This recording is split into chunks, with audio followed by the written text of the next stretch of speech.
বগুড়ার করতোয়া নদীতে ঘিরে সৌন্দর্য ফিরিয়ে আনতে দুই ধারে চলছে স্লোপ প্রোটেকশনের কাজ।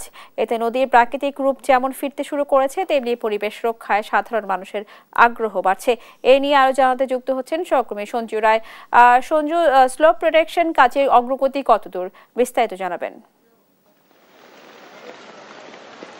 স্নেহা, দখল দূষণে এক সময় অস্তিত্ব হারাতে বসা এই করতোয়া নদীর প্রাণ ফেরাতে কিন্তু পানি উন্নয়ন বোর্ড এই করতোয়ার 17 কিলোমিটার এবং সুবিল খালের 27 কিলোমিটার, মোট 44 কিলোমিটার কিন্তু খনন কাজ ইতিমধ্যেই সম্পূর্ণ করেছে, যেখানে ব্যয় ধরা হয়েছিল 47 কোটি 13 লক্ষ টাকা।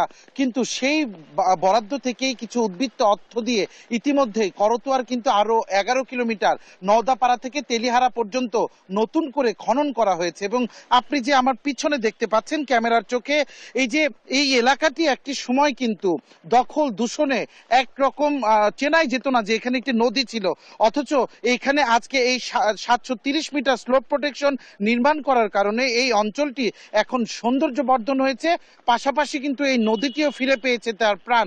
আমরা একটু সরাসরি কথা বলবো, আমার সাথে উপস্থিত রয়েছেন এখানে এই নির্মাণ কাজ পরিদর্শনে এসেছেন পানি উন্নয়ন বোর্ড বগুড়ার নির্বাহী প্রকৌশলী নাজমুল হক।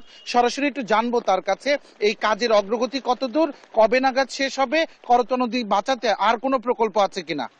জি, ধন্যবাদ আপনাকে। আপনারা জানেন বগুড়াবাসীর দীর্ঘদিনের প্রত্যাশা করতোয়া নদীকে দখল দূষণ থেকে রক্ষা করা এবং মরা করতোয়াকে জীবিত করা। সেই লক্ষ্যে বাংলাদেশ পানি উন্নয়ন বোর্ড কাজ করে যাচ্ছে।